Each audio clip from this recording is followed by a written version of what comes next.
a Twilight Book Club. Y'all, we are almost done, and I'm a little sad about it. I'm a little happy about it. I'm a little both about it. Yeah, a little both about it. Like, I'm ready to read other books. Yeah, me too. Because I can't read 2 fiction books at once.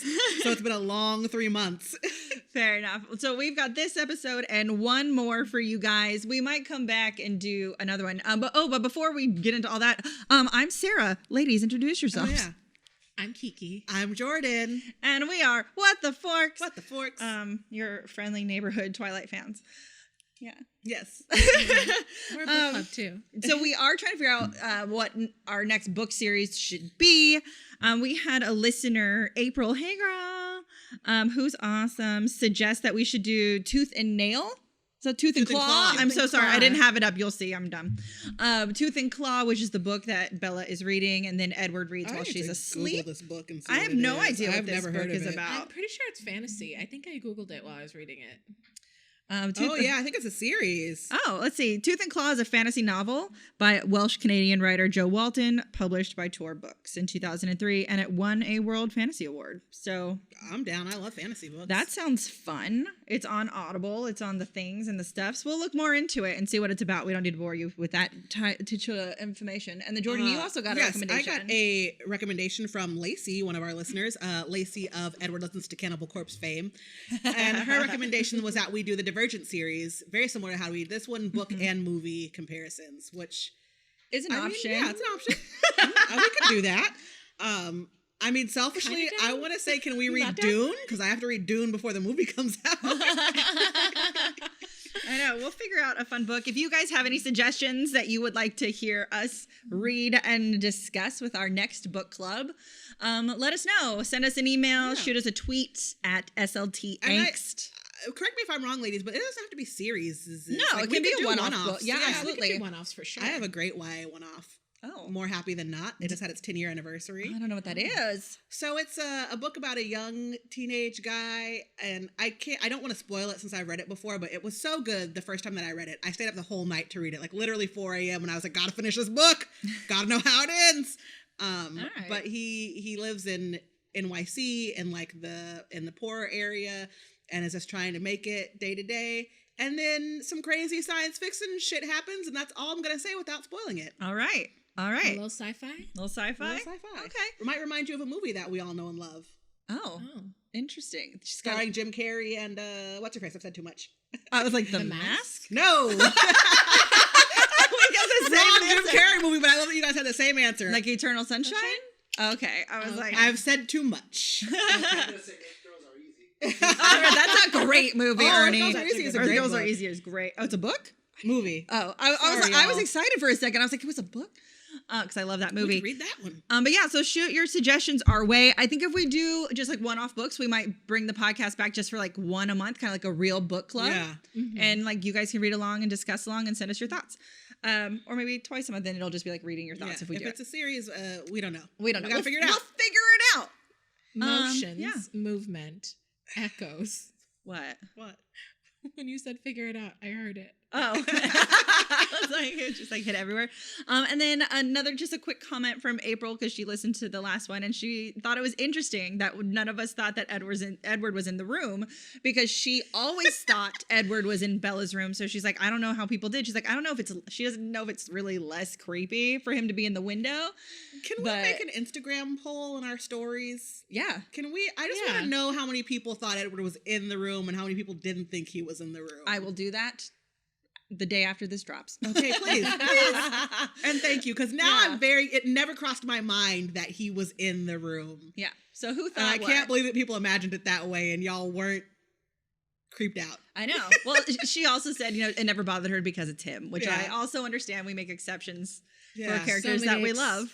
Exceptions for Edward. It's fine. Because if it had been Damon from Vampire Diaries, I'd have been like, ooh, Daddy. I know. I'd still be okay with it. Get in the room. No. Yeah, if it's Jacob, no. Get out. David Salvatore, yes. Can I tell you, I tried to plug my phone in last night from bed, and all I could think about was Edward Cullen, because I thought his hand was blocking the cord. Nope. Oh, God, it's so good. Yeah. Okay, so let's dive into the book. That's it. Cool. Yeah, that's all I got. Anyone got anything else? No. There's no news. There's no news. Well, I mean, did we talk about the fact that Rob Pattinson has COVID? Did we talk about that? Oh no, last we week? didn't because that broke in between episodes. Oh, that broke in between. Oh, so Yeah. Robert Pattinson supposedly tested positive for COVID on the set of The Batman. So that poor man has also died of the Spanish flu and is now having COVID. So, full circle. But the thing is, he knows how to navigate a pandemic because the Spanish flu. Been through so, this. like, if anybody's going to survive this, it's our Pats. And I'm Our sending Pats. him all the love and healing vibes. Please get back out there because I want more Batman And content. apparently there was also a crew member who tested positive. So thinking about that guy, hope you guys are well, that you're just asymptomatic sitting at home watching television. Yep. And listening to this podcast. And listening to this podcast. And listening to this podcast. Can you imagine if that reader comment came through? I would die. I wouldn't be able to control myself. Literally. Why do you put things like this in the I'm universe? sorry. I just had to think about I it. mean- I'm just happy enough to have the listeners we have. I know. Right. I mean, Don't but send me over the edge. My heart can't take it. we did get Charles Gillespie of Julie and the Phantoms who commented on our Instagram and totally watched our review video. So, I mean, it could happen. It could happen. It could happen. It could happen. Robert Pattinson mail. I'm just waiting for it. Just waiting. I'm just going to pull it up. Yeah, I think that's it. All right, let's go. Let's go. So this is chapters 17 through 23. That's what we decided on as we were reading because we're silly. I mean, it makes sense plot-wise. Yeah. Number-wise, it sounds goofy, but... But no, it totally made sense. So basically, this You're is going to go from, the glitter to them running out of forks. It's basically the gist of like what these chapters cover. So we begin chapter 17. Edward has stepped into the sunlight and in his glittery goodness. Oh, I didn't put Edward on the table. Ernie, get me Edward. He's in my bag. Ernie! Ernie! My glitter Edward. He must join the podcast. He is in my laptop bag next to the couch. I also like that the name of this chapter was Confessions because I was just thinking about Usher. Usher, yes, same. These are my confessions. Can I throw them? Be gentle, because what if his head pops off? These are not like sturdy. So here we go. Glitter Hello, Edward Daddy. has joined the table. So if you were actually watching this on Edward's YouTube, in the chat. you Edward can entered the see chat. Edward entered the chat. Sorry, Edward, I'm going to call you out right now. The sparkling is just as dumb from his point of view. It's Yeah. just as It was dumb. dumb the first time, and it's dumb this time. And I just love that like Bella thinks the glitter is just like so stunning. And It's amazing. It's so Those are her beautiful. words. it's Okay. beautiful. You're like a amazing. kaleidoscope. You're like Sorry. a stripper. You're covered in glitter like a stripper. I love you. I love Yeah. it. And I just love they kept her words. I was like, I've never seen anything more beautiful. Never imagined something so beautiful could exist. I'm like, girl, they make glittery Effervescent. eyeshadows that are just as pretty. I don't know. Bella, look in my eyes. You've never Look seen in my Fenty eyes. body glow? I'm like, it's so good. Oh my god. Right? The shoulder. Yeah. And then, he like has his moment and then he like freaks out on her because she's like really close and tries to kiss him. And then he needs to go meditate in a corner. Can we talk about... Listen, we've complained about this multiple times since we started Midnight Sun, but this guy, he just be talking. He was over here talking about birds and fish and bugs like he an Animal Crossing or something. Like, are you Edward Cullen or are you Flick? What is happening right now? Do you have my turnips? Yeah. I need to go fishing. Oh, a squid! Like, What is happening? He was in his own bag in his own box doing his Edward thing. Yes. yeah. And then there was a moment, and I wrote this down. There was a part where the meadow scene turned into where you're like at a guy's house, and he starts showing you his gun collection, and you're like, I gotta go. This date was nice, but you're showing me all these guns, and now I gotta go. I feel like you are speaking from experience. Jordan, is there a story you need to share? You've never been on a date with a guy who owns multiple guns and maybe a Bowie knife, and he's like, you're cool, you would like this, and then you're like, I don't. I mean, yeah, I dated a guy like that for like exactly. a year. It's fine. It's all good. He was hot. I love you so much. Here's all the ways I could kill you. But it went the other way. It's like, here, let me teach you how to protect yourself. So I felt okay. I appreciate Bella doesn't understand space. And then, like, in this process, before he runs off, basically gives him a vampire boner. And he's like, oh, God! I gotta go! He was shy Ronnie. Boner alert. Boner alert. And then we get the best. This is one of my favorite things because it's so ridiculous. And he's apparently screaming it at her from the other side of the meadow, which I did not. They did not say that. No. In the original Twilight, he's like screaming, "I'm a predator," as if you could outrun me, as if I needed any of this. But I feel like if you could outrun me. I feel Throws branch. but that's what I feel like. Some of this is Stephenie Meyer. Oh like, God, it's my favorite. Course correcting. Like she Yes. the first one's been out for 10 years. She has read all the reviews. She's seen the movies and how they adapted things there. She's seen the TikToks and now she's like, I'll give you guys what you want. I just love that it's from service. he's Right, like yes, screaming it's like- through a megaphone, Yeah. aka his hands. So like, so she can hear. But think of how fast it was. He'd be like, "Joop, joop," as if you could outrun me. Why don't you get over there? Whatever. Whatever. Like, I don't know. Are you the what is happening? I know you move quickly, Edward. You saved me from a fucking car. I know. And I like Bella's just really confused. Like she's not afraid and doesn't understand why she's not scared. And it's because it's so confusing. Right. She's It like, I doesn't make- don't understand. And like I just love this little Edward tantrum. It's just one of my favorite things from Midnight Sun. It's one of my favorite things from Twilight. Give me the Edward tantrum forever. It's like it's fan service meets editing the canon, where she's God. like, okay, yeah. It's this Kylo is now Ren. canon. It's Kylo Ren destroying His shit helmet. with Yes. his Oh fucking- God, I love that scene so much. it's so Anytime good. I'm angry, I'm just like Kylo Kylo Ren. Ren. Fucking Yeah. Yeah, I appreciate. I love me a little. Ernie's just giggling. Oh, Ernie. Turn around. Yeah, like, They're like, nope, what not happened? looking at this. We're gonna let him have his moment. He can have it. And then, they sit next to each other. And then I really enjoyed this because, like, Edward then reminisces about his time after he returned from Carlisle when he was murdering And people. it was so this little brief reunion scene with Carlisle and Esme is so beautiful. Yeah. And he's like, I was sure they were going to be mad. And, like, Esme's just like, oh, my God, I love you. I've missed you. And I just think it's gorgeous and family. And I love it.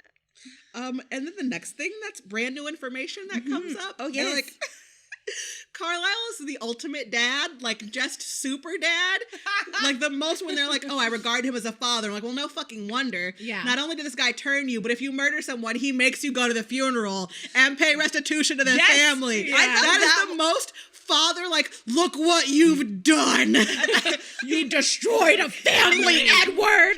And You I love homewrecker. You know, like when you have a puppy and they pee on the carpet my and they say you God. should make them smell it so they know it's wrong. Like that's what Carlisle's doing. Yeah. Smell it. Smell what you've done. I was like, damn, like every mistake. Like, it's Right? so good. He's such a father. I wrote that. I was like, Carlisle is vicious. Right? Carlisle does not play. Carlisle is a Hufflepuff, and this proves it. Yes. Carlisle expects more from his kids, and I Yeah. appreciate that. He's like, I turned you. I taught you better better have than this. some Right. act right. I raised you to have some goddamn sense. Yeah. Exactly. He's like, yo, rude. Also, new information is that vampires describe their thirst differently. Yes. Which I think is Yes. kind of cool. Yeah. I actually do. I really did enjoy that. Yeah, But I then also highlighted it. thoughts. Jasper. Does Mhm. Jasper just have such a hard time? Oh, yeah, he girl, I can shared that feel meme. Everyone's thirst. Yes. Yeah. Yeah. I think Which so. I did not even think of that until I shared that with you guys. Like Yeah. it was a Reddit comment, and I was like, damn, Damn. light Yeah. bulb And moment. this is why Jasper has a hard time because he's I mean- got his scratching and her burning and this person's like Yeah. fucking empty stomach feeling. Like Exactly. Like Think Jasper. about anybody that you know that describes themselves as an empath. Anytime that they're upset and then they're around other people who are upset, it's 9 million times worse. So and yeah, I he is definitely the think ultimate. he's the empath. ultimate empath and he's just having a real hard time Mhm. because he's got 9 different kinds of hunger hitting him all at once.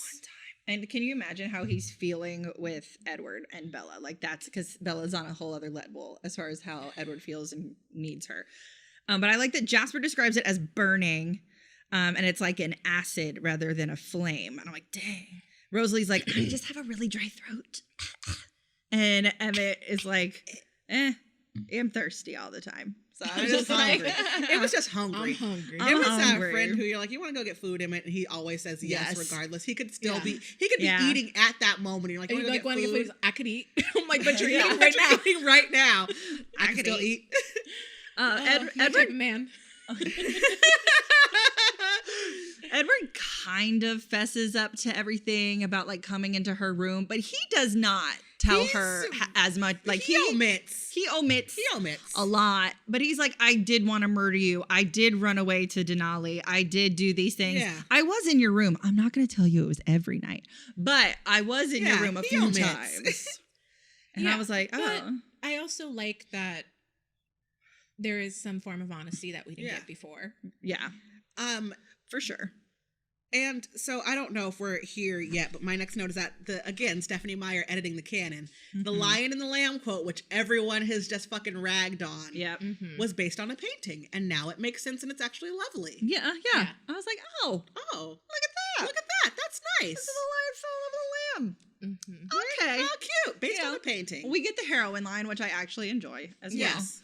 Because I just think it's silly. What a stupid lamb.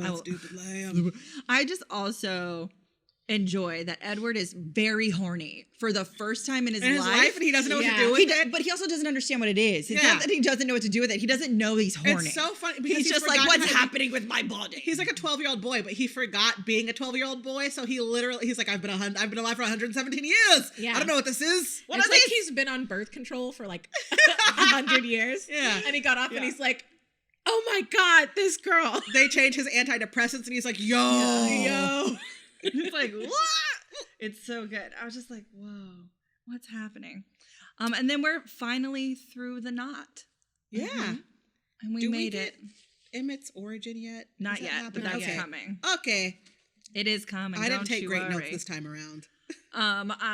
We talked about doing a playlist for this book, and Johnny Ace has to be in it since it's mentioned. I don't know who he is or any of his music, but I just made that. There were some things that were mentioned, different musicians mentioned in this book that we would have to include, but we can do that. Absolutely. Also, we just said this, and I feel like it might be a nice sidebar episode. We got to sort the Cullens into Hogwarts houses. Yes, we do. Said that Carlisle was a Hufflepuff. 1,000%. Yeah, I know Rosalie is probably a Slytherin. 1,000%. I can't stand her. I know that we're all mad at J.K. Rowling right now, but we got to do this. Yeah, I mean, we just disown J.K. Rowling. We don't disown Harry Potter. We don't disown Harry Potter. We own it now. We will make that a discussion video for sure. Yeah. And I'm here for it because I actually was having this discussion with my friend Amanda today. No joke. Of course you were. I was legit because it was because of this book, and I'm just like, oh, Emmett. Like it was about Emmett first, and then we talked about the rest of them. Edward's got to be a Gryffindor because everybody's like, Edward don't. And he's like, Edward do. Yeah. 100%. Edward's supposed to be doing this. Him and Archie from Riverdale. Yeah. Oh, girl. Oh, you went she yelling at you. She just listened to me. I said you said 1,000%, and she said the answer is 10. Thank you, girl. Siri. But can you just imagine that you're with your boyfriend and he's a sparkling vampire and he's just driving you around and singing little ditties? And I like, no, I can't. I can't. At this point in my life, I can't imagine having a boyfriend anymore. What's that like? It's been too long. I know, basically. I can imagine having a sugar daddy. Yeah. I can imagine having a dude that I'm hanging out with. Yeah. And then after 3 weeks, I'm like, I'm not hanging out with him anymore. And I just don't appreciate Edward's disdain for all music outside of the 50s. Like, bro, did you not hear Motown? Motown was the 60s, bro. I feel like I brought this up during our Twilight episode. Yeah. Like, Edward, your choice in music is garbaggio. Yeah. He picked like a real weird genre. Listen. Yeah. This is where we kind of get the Edward, Rosalie, Emmett things on this drive because he like disappears into his memories while he's with her, which I appreciate too, so we're not getting the same exact thing as he drives her home. I think it's hilarious that Edward is horrified by the idea that Carlisle thinks he and Rosalie will be a good match. He's like offended by it. And How could you think so low of me? Because he's such a Gryffindor and Rosalie's such a Slytherin. And it's like any time where people would like say that Draco and Hermione would date and Hermione would fucking throw up. Like, it's like, whoa. And he's like, my aversion would be impolite to share. I'm like, whoa, dang. Wow, damn. Okay. So upset. And then this story confirms that Rosalie imprinted on Emmett. Yeah, I'm just going to use that because vampires imprint now, and she just doesn't want to use those words. It upsets me, but whatever. Carrying him 300 miles. Like while he's bleeding and she's starving, and she gets there and they're like, save him, and everybody's thinking, oh, like, you know. Like medically save him. Carlisle's suture his wounds, and Carlisle's like, bro like, save him. He's far gone and bury him, bro. Yeah. And she's like, no, like, save him. And Edward has to read her mind and be like, No, she means like save him. Chomp, chomp. Venom time, bro. Venom time, bro. And I just like, when I'm reading the story, I'm just imagining Nikki Reed carrying Kellen Lutz covered in blood, kicking the door in. It's so funny because normally when I have this thing where I read books where I very much try to break like imagining the movie casting. Sometimes it's hard. It stems from having reread Harry Potter multiple times. And when I was a kid, I would always imagine that cast. And I realized that cast was so incredibly white. Yeah. So I immediately started to try and retrain my brain to imagine different ethnicities and diversity and like all black cast and blah, blah, blah. Yeah. So I do that actively all the time whenever I'm reading to train my brain to not default to white people. That's interesting. Yeah. And so with Twilight, I've been trying to retrain my brain again and use our fun casting.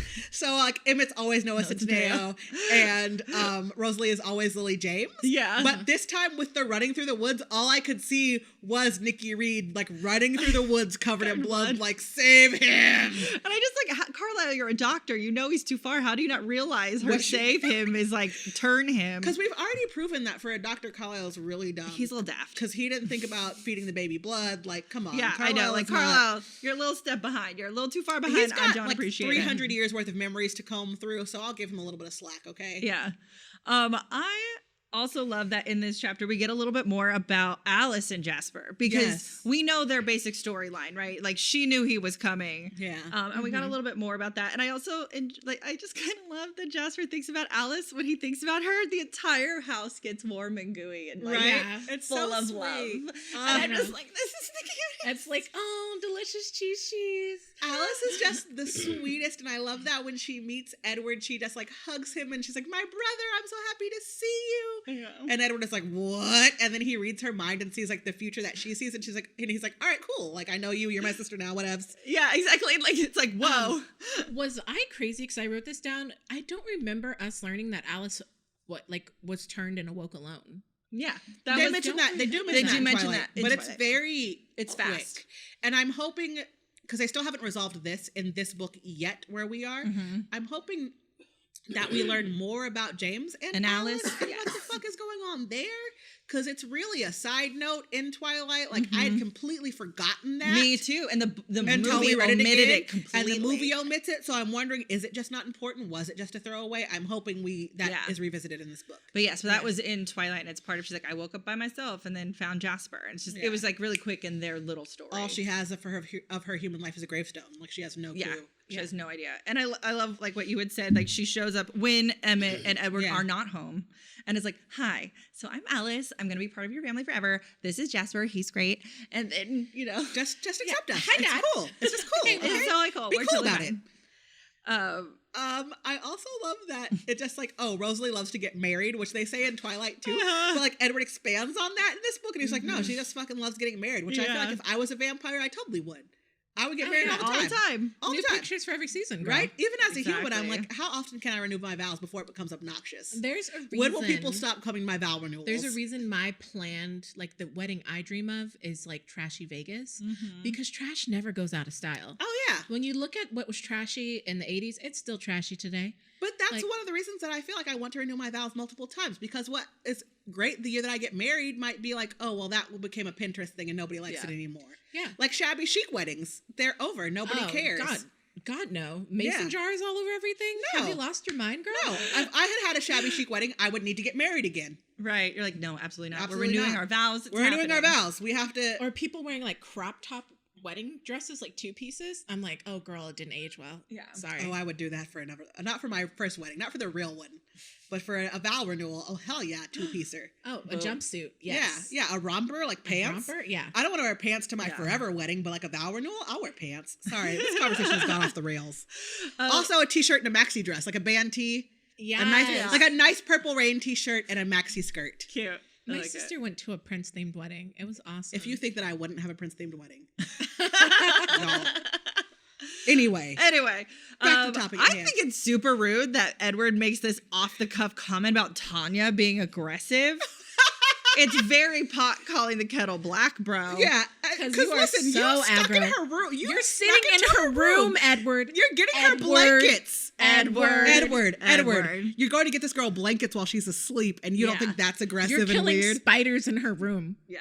Bruh. And my note was wrong above. Edward does at the end of this confess that he came to see her every day. He doesn't go into detail about what that was, but I appreciate that he also feels like it's weird that he's let off the hook and doesn't understand why it doesn't bother her, because I also don't get it. But you know what? I also love how dumb he is, because He's at so some dumb. point when she's like asking about Emmett and Rosalie in particular, and she's like, oh, when they get married, is it the same kind of marriage? First of all, this conversation was very innocent and adorable and sweet, because they're both dancing around having to say like, yo, do they fuck? Yeah, exactly. And he Was doesn't it like can't a say like thing? he can't say like they fuck, vampires fuck, which he just should have, you know, She's whatever. Like, But they dance around it, and he's so dumb. He's like, does she want an invitation to the wedding? right. Like it was the most dumbest like bro Exactly. comment in the world that he could have made, and I love it because that's just how guys are when you're like when you're trying to lead them somewhere and get them You to a can certain lead a horse point. to water, but You it won't can't drink. make it drink, and you're just trying to lead them. I also think like girls being obvious, like I like you, and guys being obvious, I like you, are two things so far from the spectrum. You're like, no, She's no, trying to that is lead not him. the same. That is not the same. She's trying to lead him to do they have sex, and he's like, do you want to be invited to the wedding? Right. Yeah. And you're like, Oh, that couldn't be God. further from what I'm asking you, but thanks. thanks. Yeah. I do appreciate, like, the next chapter we get, I do appreciate, I said it a lot. I do appreciate. I do appreciate. We get a little bit more about vampire body workings, right? So we know they have to, like, throw things up. I like was very cats. happy about actually reading this, because I was very confused about, when I said this last episode, I was so, not confused, but like, oh, I didn't know I had to throw the food up. Yeah, and I thought that was cool. This, like, they can swallow anything, but blood is the only thing accepted, and the blood is absorbed into our muscles and provide fuel. And when the fuel's depleted, that's when our thirst is like super intense. That made sense. That totally made sense. Also, him eating that tear was just weird. It's always been weird. One single It's salty tear. First of all, she just cries one tear like the commercial. Like Crybaby. Or Crybaby. That's what I always think. And then he grabs it off of her face and eat like, bro. He was veering back into like the guy who pretends to be a vampire territory. Like that weird kid in your high school hallway who hisses at folks. That's what he was doing by eating that tear. There, like, I don't, excuse me. Yeah. I'm going to need your guys' help on these two notes I made, because I don't remember what they were about. I have no more notes for 40 pages, so please tell me. I said Edward and Rosalie's convo. I understand Rosalie's issue, but it's also incredibly hypocritical. And I did not highlight anything in the book for this. So and then my next note is Bella meets the family. So it's got to be the conversation Edward had with Rosalie before bringing her over. Yes. So Edward and Rosalie have this lovely conversation. Now I'm trying to figure out what page it's on. To the river, right? Yeah. Yeah.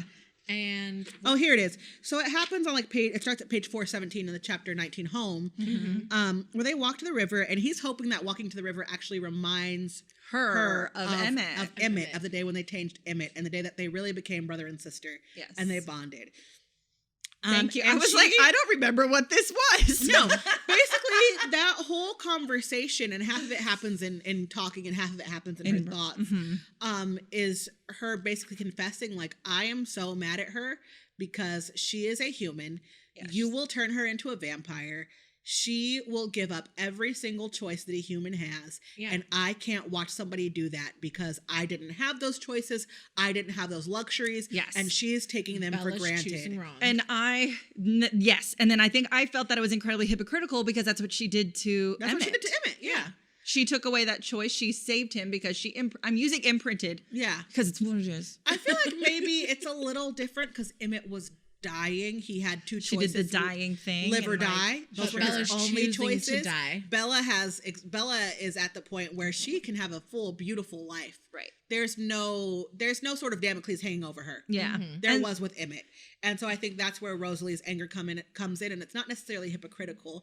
But it's an overstep. You can't live somebody else's life. You haven't walked in Bella's shoes. Exactly. You have no clue what's going on with her. Like you know, it's you need to calm down. But I also you need to calm down. It's like a Monday morning quarterback kind of thing where you need to, for me, honestly, it's like having nieces and nephews where I have nieces and nephews who are in their early 20s, and every time they make a stupid decision, I'm like, why are you doing that? I'm going to fucking fight you. Please do not do that. Yeah. There are other ways to do that. And I have to remember that, like, they haven't lived as long as I have. They do not have the wisdom that I have been afforded. Like, I have made these poor... all can't learn from someone else's mistakes. Exactly. Sometimes we have to make them on our own. Sometimes we got to touch the burner and find out it's hot. I talk about this all the time when people get mad at kids. We're like, you need to like grow up. And I'm like, yo, that baby is crying because that is the worst pain that baby's ever felt. It's 6 months old. Like, babies don't know what pain is. Exactly. This is literally the worst thing that's ever happened to them. They're 6 months old. I don't know why I keep getting hungry, but this shit hurts. Right? Yeah. So like calm down. They don't know differently. And it's kind of, like Rosalie, you can cry about Bella and, but like she doesn't know any differently. Mm-hmm. Maybe she would have made a different toss, 20 years from now. But right now she doesn't know any different. This is the choice she wants to make. You just got to let her do it. Exactly. Bella meeting the family. So I don't know. I need your guys' help with my memory because I think I'm mixing up the movie with the book possibly. Mm-hmm. I thought Rosalie was there. I thought she was too. Mm-hmm. And I also thought it was a dinner. It wasn't a dinner. It was like a daytime. Okay. I remember it being during the day because I remember them having to go home and Bella having to change clothes before the baseball game. Yeah. Which I just remember that because I've also had awkward like friend trips like that where you're like, I'm with my friend all day long and you're like, oh, we have dinner plans. I got to go home for half an hour and change. I need to freshen up and change. And then your parents are like, why are you going out again? You've been with him all day. Yeah. You're like, well, because my life. Because friends, we're going to do night plans and I wasn't dressed for night plans. I remembered Rosalie and Emmett being there and I think maybe my brain's mixing in the movie or maybe it's a change or it's I don't know. Listeners, let us know. Let us know because I thought they were also there, but I am not going to reread Twilight again. No, anytime soon. Not anytime soon. Maybe 5 years from now I'll come back to revisit it. We've read like someone also suggested us reading the gender bent version. I was like, I can't read Twilight 3 times in a row within 3 months. So maybe I'll come back to that later when we take a break. It'll be a bonus episode for Christmas time. Exactly. I can't do this right now. I'm like, not today. Not today. Also, I thought this was an interesting throw is that Carlisle is like, hey, stranger vampires are on their way. So they had a heads up about James and Laurent and Victoria coming, but we didn't get that in Twilight. That was new for Twilight, but I do vaguely remember Bella asking him like, oh, what was up? And Edward being like, don't worry about it. Right. Yeah. And so this answers that. Yeah. What was that? And that's also because Edward saw that it was completely different. Yeah. Also, while we're talking about her meeting the family and going through the house and all these things, I love that on page 449 in the chapter Carlisle, which I thought it was very cute that it was also titled Carlisle because that's what it is in Twilight. Mm-hmm. But Edward acts like no human has ever seen a gallery wall before. Right. Like humans don't do that in their own houses. But this is an expensive gallery wall, girl. No, listen. You know it's got some nice stuff in it. People have seen gallery walls before. She would not have been that confused. She'd just been like, oh, okay, nice gallery wall, Carlisle. Moving on. So awesome. We get this Carlisle story, which I love. Yeah. I love. Can we get a Carlisle book or TV show? Because I just think he's so interesting. One of my biggest takeaways from this chunk that we read again is that, again, the Cullen family is so compelling, and I want more of their stories. Yes. Because we got Emmett and Rosalie in a more expanded version. Mm-hmm. We got Alice and Jasper meeting the family in a more expanded version. We got Carlisle's story again in a more expanded version. I just want more of the Cullen family and less Edward and Bella. Yeah. Give me a TV show that expands on the Cullens. Please, Stephenie Meyer. Please and thank you. Go to Starz Network. Go to FX. HBO. Somebody's going to sign this, okay? Somebody wants the money. For titties. Please. For titties. Showtime for titties. And you can still do a titty with PG-13, so it won't ruin your Mormon sensibilities. Titty. Give me one titty. That's a very dated reference to In Living Color for all of our listeners. So just Google Jim Carrey plus one titty and you'll find it. Yeah. Stupid. Jim Carrey plus one titty. Oh, I post that video to my Facebook like every 6 months because I think it's the funniest thing in the world. How old are you? Talking about Facebook. Right? In my 30s. We learned that Carlisle is 367.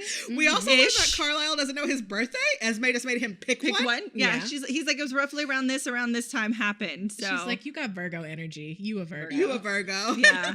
Just like Bella. No wonder that she and Carlisle get along so well. Mm-hmm. And we learned that, like, we kind of knew a little bit that his father was like a hunter and that he was a pastor. And so, like, we learned though that he specifically hunted like the abominables, like the witches, the vampires, the werewolves. Like that was actually what they hunted. And I was like, dang, they hunted them, but also they admit that like they murdered a lot of innocent people. Murdered a lot of innocent people because they didn't know what they were looking for. Yeah. And I enjoyed the story part where how he gets turned. Like they talk about how painful and it was really slow because he barely gets nicked in the palm. Yeah. Right? And it's like a sorry, I was laughing just because I'm not laughing at Carlisle's pain. I'm laughing because Carlisle didn't understand the process yet. So then when he turned Edward, he did the same thing. Yeah. Oh and my Edward God. was like, bro, that was not great. I just lost my thing. He said that it was, why did that happen? Sorry, the gash in his hand. So like it said that he was only slashed twice. Once across the palm of his outreached hand because he was probably trying to block him. Yeah. And once through the bicep. So it probably hit him, passed him, bit him. Is like, you know what I mean, my guess. And the gash in his hand, because this was so far from like a major artery, it happened so slowly because you transition with the blood. And I was like, damn. Did you guys, when you were imagining this vampire, this like dirty 1600 English vampire, what did y'all imagine? I'm like Antonio Banderas, like all those kind of like. I imagined Hocus Pocus Billy. Okay. So mine is completely out of left field. That's why I asked this question because I knew that mine was wrong. Okay. I imagined like a Nosferatu type, but not actually Nosferatu. You guys remember the YouTube video of the guy who was like sexy Nosferatu and the sparkly and the sparkly tube top who's dancing that in the department store? And they're like, my sleep paralysis demon at night. Yes, that's what. That's what I imagined, and I was like, "This is wrong." Yeah, that's amazing. Or like like Spike back then, or Angelus back Spike then. is a good one. Yeah. Like I kind of like that. I went more like that because that's in my head. That's the vampire world that I have. I was wrong, and I knew I was wrong. I just made it weird because make it weird. But I love Billy from me too. Hocus Pocus. He's the best. Anyway. Oh, and I think it's really sad. Like they talk about Carlisle and how much he hated himself and he tried to kill himself multiple times. Can you imagine? Can you imagine trying multiple times and waking up again and being like, son of a bitch? Like Groundhog's Day, but you're not dead? That show Forever? Yeah, I loved that show. I loved that show. I am still so mad it got canceled. canceled. So mad there was a show called Forever. Who was starring it? Who was starring in that show? He's like a no name, but basically. No, he's not. Isn't he? No, what girl. else has he done? I feel like I know what show you're talking about, and I just can't. Basically, it's not clicking. he just lives forever. Hold on, his with name with Ian Grufford, right? Hold on, I have his picture. I don't have his name. Let me get his name. It's Ian Grufford. I swear. You're to God. probably right because he's so handsome. I don't know his name. Yes, correct. Yes, Ian loved Grufford. That show was everything. It was so good. Mad. I loved Ian Grufford. I loved the old guy in that show. It was so good. Whoa. We lost a light. No, but he was in like a Fantastic Four movie. He's in Titanic. He's in. Sorry for those of you who are listening. He the lights in just went out. Titanic. Yeah, girl. And the lights are back. Okay. He was in a ton of stuff. Yeah, no, that show was great. But same thing where he tried to kill himself multiple times and it doesn't work. And it's Groundhog's Day and he wakes up and he's like, son of a bitch. Yep, every time. But I was like, wow, and then eventually he accepted himself. And I was like, oh. I would and love. he swam the channel. I would love to see Ian Grufford as a vampire. Sorry, right? I got he could be sidetracked. Carlisle. Right? But yes. Him swimming the channel and Bella being like, wait a minute, what? And Edward's like, people swim the channel all the time. And she's like, no, but still, I need more explanation. You're a vampire. This is weird. Yeah. And he's like, I don't have to breathe. It's fine. Okay. Yeah.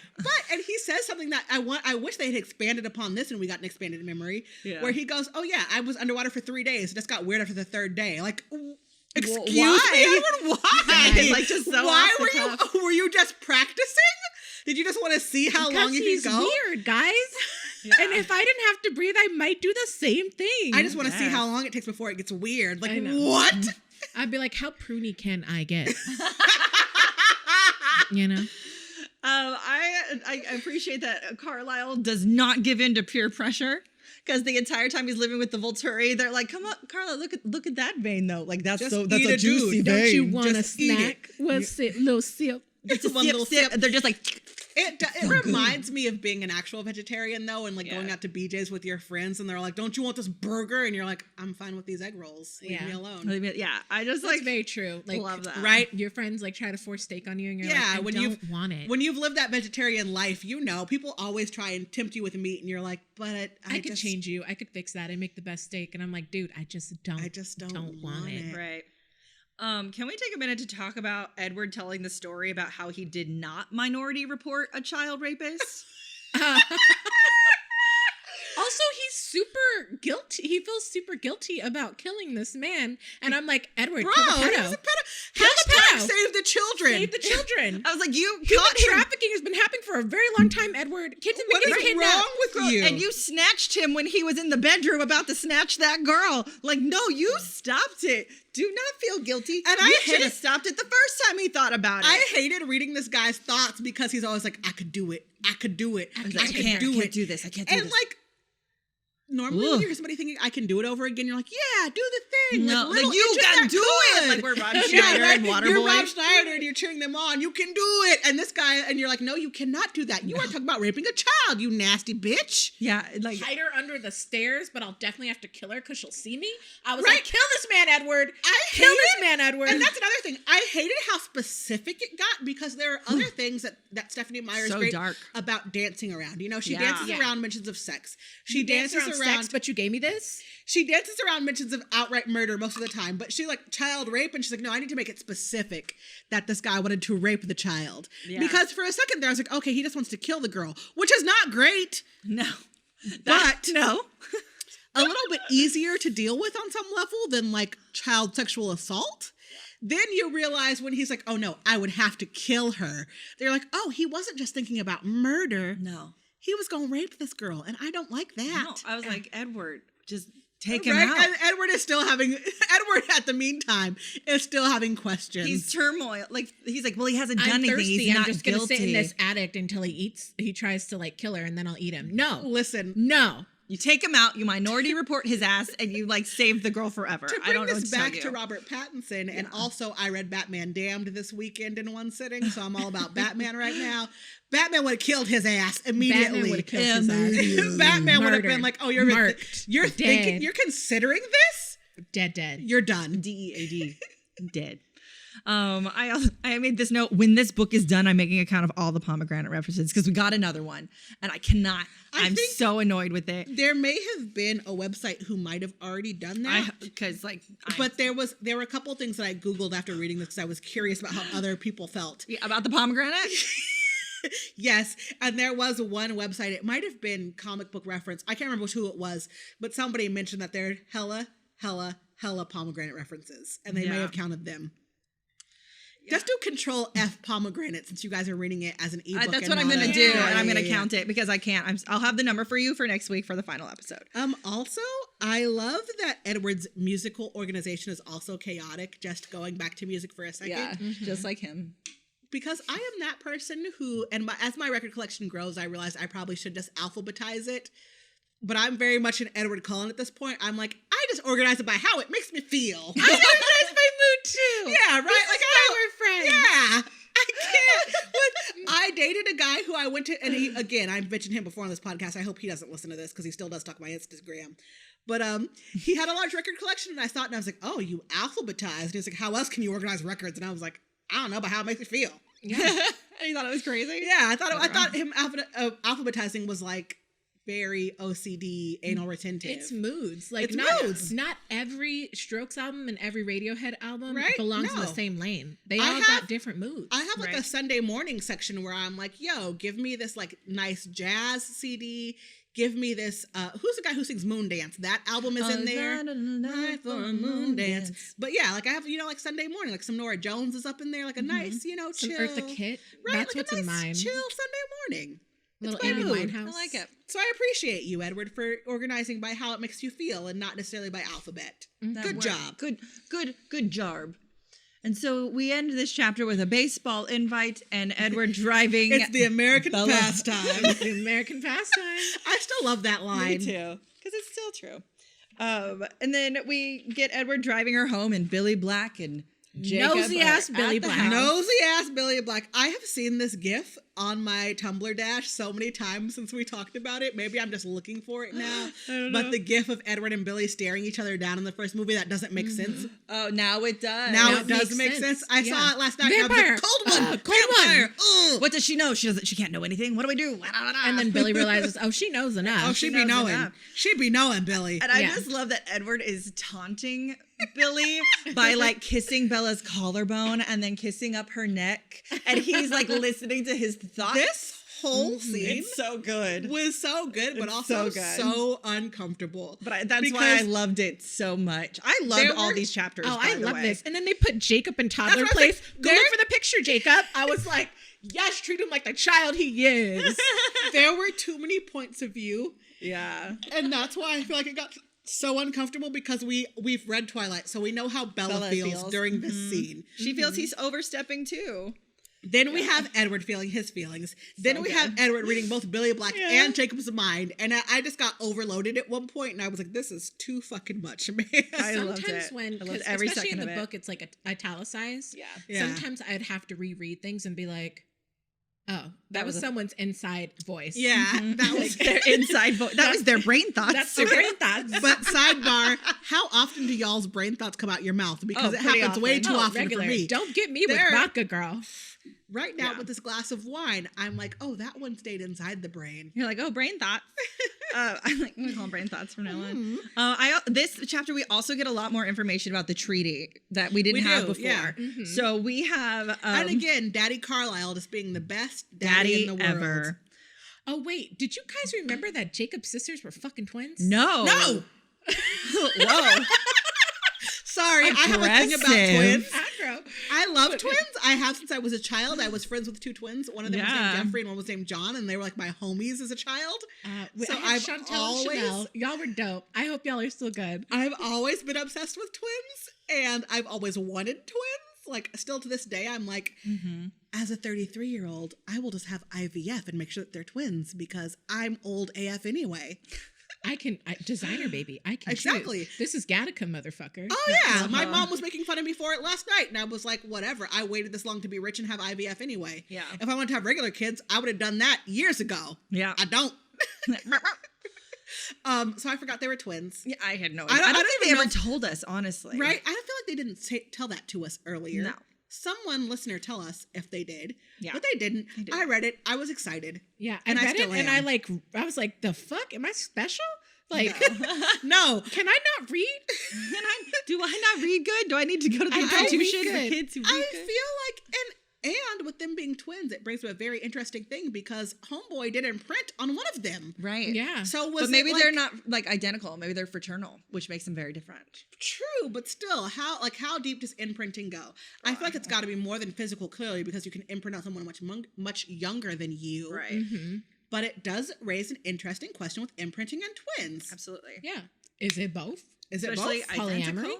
Right? I don't know. Polyamory Polyamory could have could've solved solved Twilight. everything. Could have solved everything, y'all.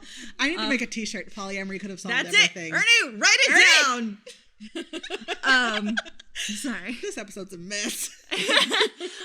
We get that phone call between Billy Black and Carlisle. We get that memory as he's driving off in a frenzy. We learn that they get a 5-mile radius around their house. Edward's just the best daddy, or not Edward. Carlisle's the best daddy in the world. And I Because just it's like a that- courtesy phone call. Like, Absolutely. And We're he's back in town. He's like, hi, my How name you is. guys doing? I could come talk to you, person. Oh, it's Yeah. okay. we'll Yeah. bring you some pie. Yeah. Bring you a pie. We're still and the same. He's like, ugh. Like, I just like the fear in Billy Black because he's like, my name's Carlisle Cullen. Silence. And he's like, does my name mean anything to you? He's like, yes, it does. Cold one. Cold one. He's like, how many of you are there? So I enjoyed that. I really liked grumpy that. ass Billy Black. I Grumpy, love it. fearful Billy Black. Also, something that's mentioned maybe in this chapter, maybe before. I'm getting confused on timelines right now. Yeah. And it's the one thing that made me wish that we could get other books from Edward's point of view, which I still don't want because it's so much. It's so laborious. I would take snippets. Like, if we can ask her questions and then right. she tells us. Edward doesn't know how to cook in Twilight, which is something that we learn. Mm-hmm. And I'm very curious as to what that process was like. If I could just get a mini-sode of Edward learning how to cook. I think Because he's watching like- Julia Child. Right? Ooh. Ooh, I love me a good Julia Child. I'm I mean, she ate so many eggs. I bet you he makes the world's greatest French omelet. Right? I mean, he looks at like fucking Simon. Y'all, I'm the low-key person Simon who I low-key eggs. pretend to be Julia Child when I'm in the kitchen right now. And I'm like, oh, you dropped it on the floor? Nobody's here. Wash it off. That's funny. That's so I'm very good. Paula Deen. I'm like, Oh, you're some pretending to be butter, Paula Deen? and I'm gonna just take a little Yeah, I know. snack right But like there. Michael Simon and Bobby Flay, also I watch them all the time for tips. Alex Gornishelli, my jam. So There's plenty of like really good Antonia. chefs. Yeah. Antonio LaFaso, my fave. yes, who's the guy who's got all the tattoos? Oh my god, I can't think of his name. Michael right now. Visaggio. Yes, he's on Chopped all the time. I love him. He is. He's also now on Guys Grocery Games a handful of times. He's a judge. You're welcome. Thank you Tidbits. for that tidbit. But anyway, I just when Edward's like, oh, like Bella has to eat. I need to figure out how to cook. Which, Yeah. first of all, like mad boyfriend points. You're adorable, Edward. Also, eggs are really not easy, guys. It's one of the hardest no, things. eggs to are real hard. I have a friend who has an Instagram highlight that's just her cooking eggs to teach other people how to cook eggs. She makes good eggs. She does. That's cute. But I just, Edward learning how to cook is precious and adorable. And once you get to Breaking Dawn, it's like taken for granted that he knows Right? That how he had to cook. do. Yeah. And it's taken for granted that they have human food in the Cullen household because he blatantly says, oh, there's no food in our house for humans. I have to make sure we change that. Yeah. But then when Breaking Dawn comes around, He there's cooks for her. all this Always food, food. and Esme is cooking for Seth and Jacob. Making so sandwiches. I want a little mini-sode of Esme and Edward Learning learning how how to to cook. cook. That's all I I want. would take it. Please and thank you. Staying up all night baking together. I know, Right? It's so cute. Do you have a sourdough starter, Edward? You know he does from like 1592. Exactly. Someone Carlisle does. called her friend and he was like, yo, I got this mad sourdough starter. I got you. I've been alive for 200 years, bro. Get it. Come get it. Oh, I love that Edward uses really hot guy moves in order to get Bella to go through the woods, like ride on his back to go through the woods to get to the baseball game. Pause for 1 second. Yeah. There's a part on page 475 where Edward comes home in between whatever has transpired. And Esme is straight up like, yo, you're dripping on my floor. Please change clothes. And that I thought was so precious and such a mom move. Yeah. She's like, where this is my like- wood floor. This isn't vinyl. She's not even in the room. She's using all of her vampire senses. And she's like, I'm not in this room, but I can hear you. I can hear that you're dripping wet. And you're on my nice wood floors. This home was a fixer-upper when we bought it. I've made it very nice. Please stop. Get out. Yeah. Which This is also, reclaimed wood, honey. also the house being a fixer-upper is not something that we learned in Twilight. No. No. And that is contradicted in the film, because in the film, that house was very modern, very new looking. It looked like a brand new development, Yeah. which... So when I read Twilight, I imagined an old house that I they did had too. made new. Yes, Like I I did too. imagined a Victorian that they had fixed up. But then I also accepted the movie house. I was like, well, that makes Exactly. sense too. I accepted the movie house because it made sense. But now I feel like, having read Midnight Sun halfway through, that my original thought was correct. It was a fixer-upper that they made new again. yeah. And Esme is, get the fuck off of my floor with your wet ass clothes, you bitch. And I Not on loved my it. floors. Listen, I will get the floors. chocolate. not in this house. Look at the chocolate. Right? It was just a nice little detail that I loved. I thought that was very cute. We got a new conversation in this book. What? Which Or one? in this chapter. For The where? convo before they went to the baseball game. Do tell. I don't remember him. It was, with him trying to dazzle her. Yeah. So that conversation, I think, was in Twilight, but we get way more We details. get more this time. details. We get way more details. Because we got it from her side of things. And she's like, yeah. It was like, This is the Hawkeye moves thing I'm talking about. yeah, it was half a paragraph, I think, from her point of view.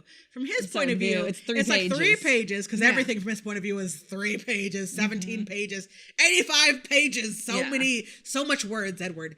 It's not quite new, but we get his plan behind it of why he's like, oh, Do I dazzle you? Yeah. Like, how do I, she forgets things and will do things if I like turn her on. So No, I never need to hear the phrase, do I dazzle you? ever again. Or the word effervescent ever again. Ever again. Do I dazzle you has always been awful, and it just gets worse as time goes on. But also, I also had a thought. How long has it been that they've been together? It's been like 2 weeks, right? Yeah. Okay, cool. He's just been stalking her for months. So that's the other thing that this book made apparent to me. That it's so new. It's And so that new. was something that I thought in Twilight, but I wanted to give them the benefit of the doubt. they fall in love in one fucking day. Yep. One day. And I gave it the benefit of the doubt in Twilight because I was like, oh, maybe I misread things. Maybe it's not as long as I thought it was. But very Romeo and Juliet. Well, let me say, yeah, it is very Romeo and Juliet. But getting it from sure. his point of view, it's now very Romeo and Juliet.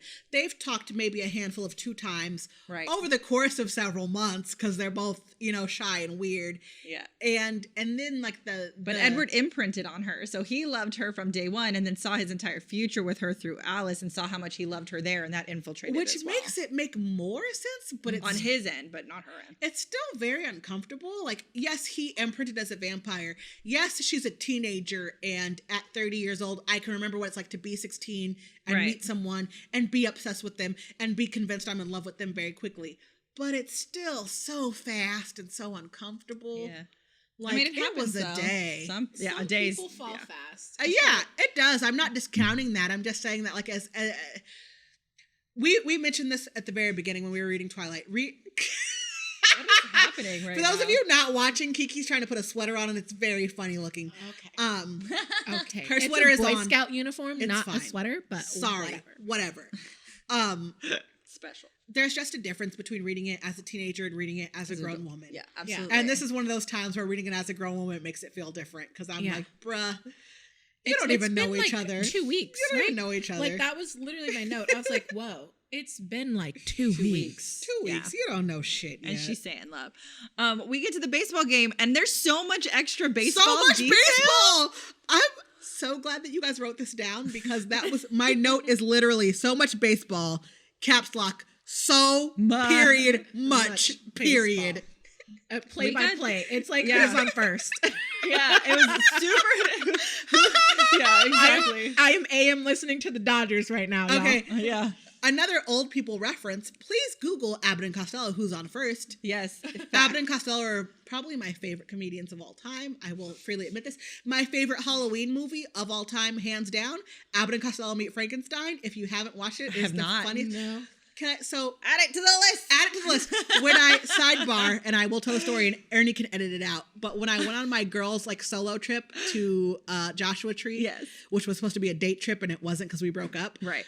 I was really freaked out being alone by myself in a trailer in the middle of the desert, but like miles around me, like for miles, there was nothing but just me in this trailer. Where I was like, I have to put on something that makes me feel comfortable. And I watched Abbott and Costello Meet Frankenstein not one time, 2 times in a row. Oh my because God. I fell asleep the first time, and I was like, I just got to put this on again because it is make me feel safe. hilarious, This is and my I comfort. feel safe. Yeah, we got so much baseball. So much baseball. Who's on first? And I loved it. And then Alice is like, and she sees that they made too much noise, but and really, the peoples are coming. There were so many pages of baseball. Oh, so many pages of baseball. I don't know like where the actual action happens because it's just so much baseball. Yeah, it's towards the middle end of chapter 21, and it's like basically. That's it. She gets it from Billy. They go home. He drives her out. I also like that Bella's enjoying the baseball, and that Rosalie is starting to like her a little bit more because she's mad at herself. She's mad at herself about with admiration. Here's also the other She's thing. like, ugh. She clapped for me. I'm not a gigantic sports fan. I can tolerate sports to a certain point, and baseball is one where like if I have tickets to a game and I can go to a game, I love it. It's exciting. It's so much fun. I'm eating a hot dog. I got nachos. It's great. The energy's different. Yeah. If I'm watching it at home, I have no clue what the fuck is going on. I don't care. I've zoned out. I'm on my phone.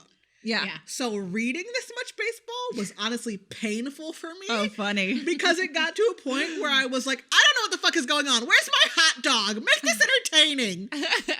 I understood what was going on. I didn't saw everything happening. No, there was a point where I completely was confused and zoned out. That's hilarious. You skip forward some pages to see when it was over. I wanted to. Right. I kept reading the Count try ahead. and I've done that understand. in a book. I've gone like, oh my God, when is this over? 50 Shades. Yes, Yeah. I've done that.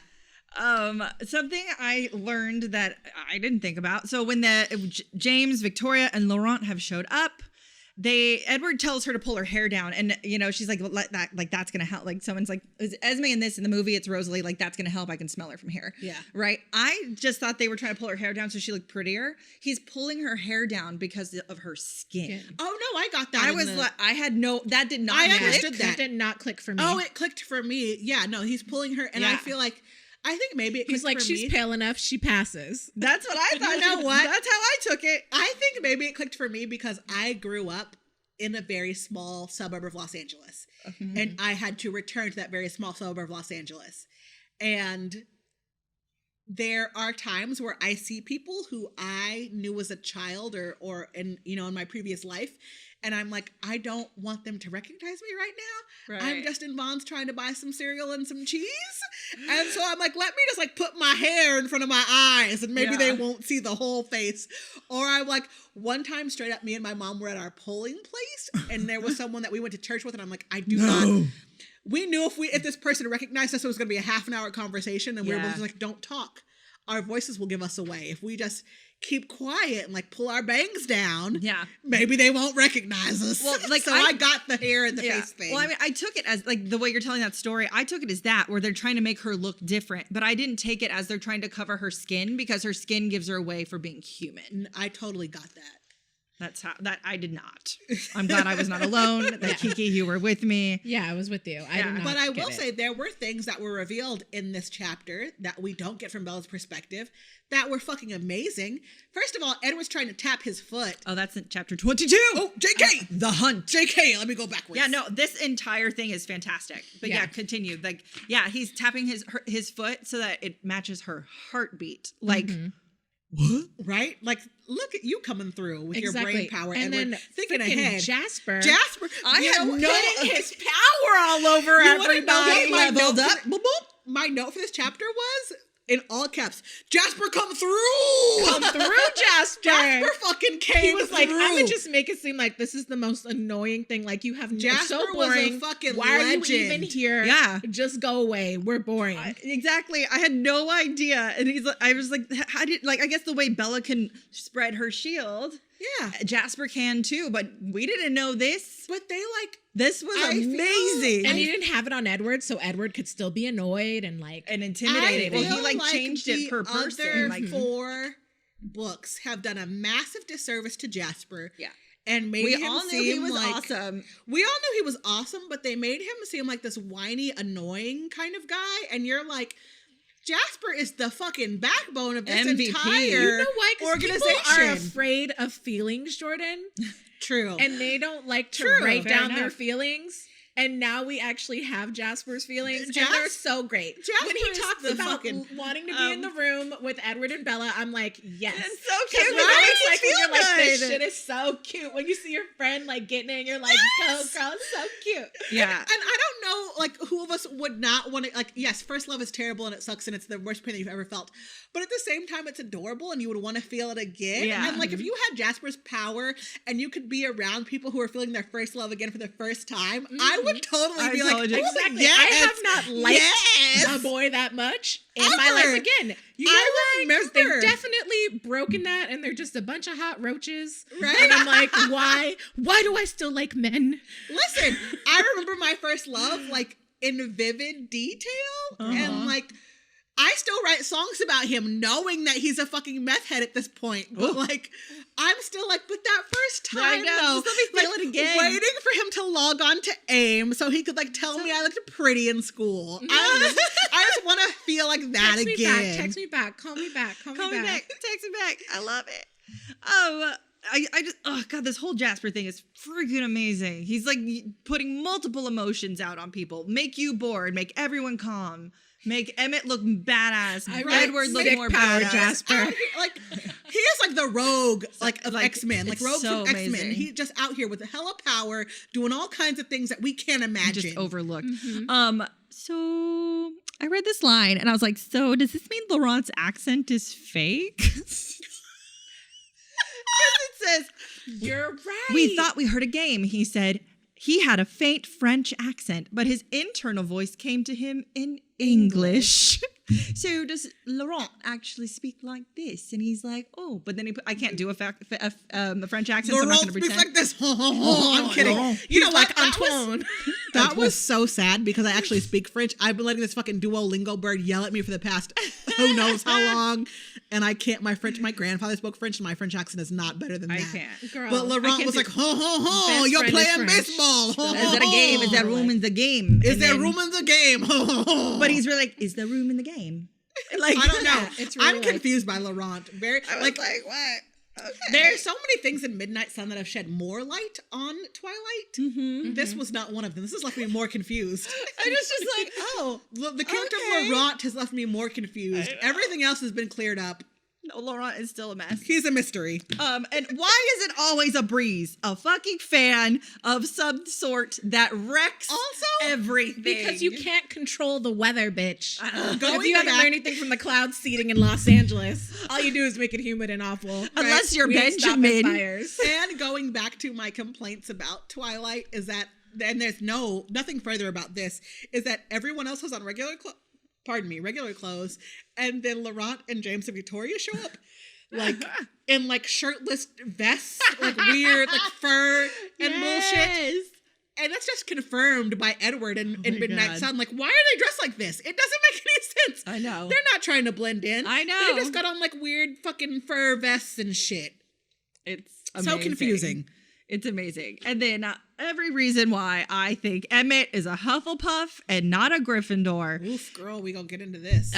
We'll get into it in a later thing. But Emmett is like super fun, happy-go-lucky. But then when it's time to throw down, he's like, I'm protecting her. She is my family. She matters to me. I'll give you that. I will give you like, that. He's loyalty to the bone. to the bone. He's got he gets a lot of shit for being like frat boy energy, but in the end, and he just cares a lot. There's even a point where I think that He's always getting high and protecting his loved ones. but there's a point at some point in these next couple of chapters, you're right, where Carlisle says, "Oh, we're protecting our family." Yes. And Rosalie is like, "Well, yeah, our family, but what about Bella?" Like, she is our family, Who girl. is she No. to me? And Carlisle and Emmett are both like Yeah. we said, our family. Even Emmett throws down. I'm just saying. I will go to my grave on that one. I love how much more we get about the plan to go to Phoenix. Yes. So I also like that it's Bella's idea. I It was loved always all of her this. It was idea. all I know, Bella's but idea. like it's But- Alice confirming, like, yeah, Bella has the best idea. Shut up. Also, what I loved about this is that, which we don't know from Twilight, and even the sentences are kept the same, but you get more context for this conversation, is that in the car, Alice is like, just fucking turn her right now. Yeah. I have seen her as a vampire. It's There is happening. a way to fix this. It is happening. Turn her now. And Edward's still Not gonna happen. No, I'm not doing it. We're gonna run for years little because I'm not gremlin. turning her. How about you give her the Little choice, gremlin. bro? That's like a little gremlin in the corner, throwing tantrums. You have as if you could outrun me. Sorry, that's my favorite thing. And then, we get into the sadness. The final chapter we read was 23. It's called Goodbyes. And, the man who is, I don't remember his name, is reading Midnight Sun in Audible. Does a really great job.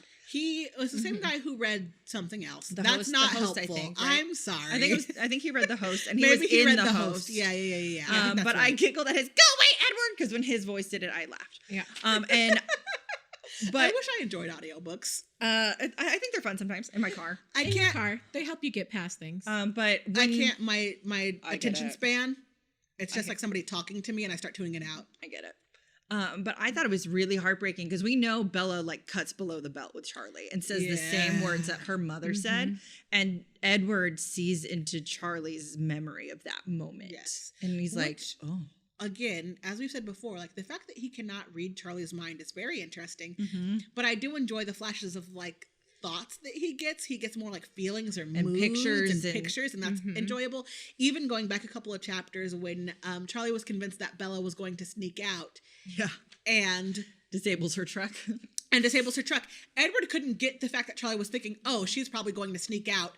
But he got like visions of Charlie sneaking out Yeah. as a teenager in his teenage, like What he would have heyday, done. what Yeah. he would have done, and I thought that was so precious, and it just remains very like just precious and pure, and I just love Charlie I love so Charlie much. West He's so so much. great, Dad winner. right? And then what you brought up earlier when they're talking like enraged, and I don't blame Rosalie. I think her anger is completely justified. Yeah. And her wanting to protect her family, and like you're willing to risk everything for this girl who's done nothing but bring turmoil into our lives. Yeah. Yes. We didn't ask for this. No one asked I for understand this. I did something that kind of flipped us on our head, but that was a thing. This is a different thing, and I don't want it. Yeah. And I get it. And so we end with them heading off with the cars going in separate directions and then waiting for the clear to head to the airport or to drive in the dark car to Phoenix. And we will get to the rest of the tracking chapters. The tracker. I laughed so hard when I read it. You've made this his greatest game. Yeah, I was definitely laughing while I was reading this because I thought about our earlier episodes. He's a tracker. It's a tracker. Which now I'm glad that we just get more, like, because we made fun of it so hard in Twilight, because that sentence didn't really make a lot of sense in Twilight. Now we're getting some more backstory and some headway in Midnight Sun. We get a lot more of who James is. And what that means and why Edward is so afraid of that and why he's so like, this is not good. He's a tracker. Yeah. He's like, you didn't see it. You don't understand. And no one does get it because he's like, I don't know how to explain this in a way that makes you like, fear what I fear and know is coming. So, yeah. Any other final thoughts? Nothing. I really loved these chapters. I thought they were really good. We definitely went through that same drag like I did personally in Twilight, which is why when I read Twilight for the first time, it took me 13 months, y'all. And that's because that chunk of chapters that we just finished, 8 through 16, long. They're painful and they're boring. Yep. And this is exactly where it picks up. Yep. It kicks off. Again, this chunk of Midnight Sun took me about 4 hours to read. It definitely is longer and draggier, heavier than Twilight, but I did ultimately really enjoy it. We got a lot more out of these chapters in the Midnight Sun version than I think we do out of Twilight. Yes. And again, I think it just affirms my position that this should be adapted into a television show. I agree with you 100%. Because there's so much story to cover. I think it would be great if we started with Carlisle's life, right? And went to the future and then eventually maybe brought in the rest of them slowly. But even if we did it flashback style, I would be okay. But looking at Twilight and Midnight Sun from both perspectives, this is enough for at least a 13 episode season of a television show. 100%. And I feel like even with 13 episodes, there are things that they would have to cut out. Yeah. If you were to do this as a television show and do very much like HBO did with Game of Thrones and they brought George R.R. Martin in as a consultant. If you brought Stephenie Meyer in as a consultant and had her, hey, this is what we're going to do, blah, blah, blah. And she was there every step of the way saying, do it like this, don't do it like this. This matches the books. This doesn't match the books. But we could very much, Twilight in itself, now that we have Midnight Sun, could very easily be 2 seasons of a television show. Yeah. So this very easily could be multiple seasons. We could get a lot more about the Cullen family and things that are super the Cullen interesting. Family, exactly. Yeah. The levels of the Cullen family are what we've been given. We haven't and I touched on appreciate yet it. is that, and I think maybe this is what I was thinking and forgetting that we hadn't talked about, is that Victoria's mind, absolutely insane. Oh, yeah. Absolutely insane. We get more touches of it right now in Midnight Sun with Edward being able to read her mind. Yeah. And Victoria's all over the fucking place. So I feel like that would be She's great. fiending. It's so strange. It's so weird because there's a part of her that's hungry for Bella. There's a part of her that's very concerned with what James is doing. She's all over the fucking place. She's get out of here, stay here, get out of here, play. I don't know. Right? I'm So whoa. it's very interesting. So I'm just saying this is very much affirming my belief that this needs to be adapted into a television show. It also makes me think, though, that Victoria must have some type of other additional power that we haven't quite explored, because her mind can't be turned straight to boredom by what Jasper's doing. Yeah. Right? She's still what's happening? She is all over the place. Can I come back to what I was just thinking about, Yeah. She's all over the place. So, yeah. I enjoyed it. It's just a lot. It's very dense. I can confidently say everything about Midnight Sun is very dense. This is a very dense book. Lots of thoughts. Do not read it if you're just looking for a good way to pass the time, because it is very dense. Just read Twilight for that. Let's read Twilight again. Yeah. If you want to pass the time. This book is definitely fan service. Oh, yeah. And from this point, I can say it this was made for us Twihards. Yes, this is for the Twihards. It's not for and again, it makes the dedication so lovely and so beautiful. It means so much more. Yeah, because she said, "Oh, it's for you guys," but after you're reading it, you're like, "No, this really is for us." Yeah, no one else is gonna give a shit about this. No, anybody else who picked this up and tried to start from here would be like, "Why do you read this? Why do you read this? This is terrible. Why is this man talking about fish and bugs and birds?"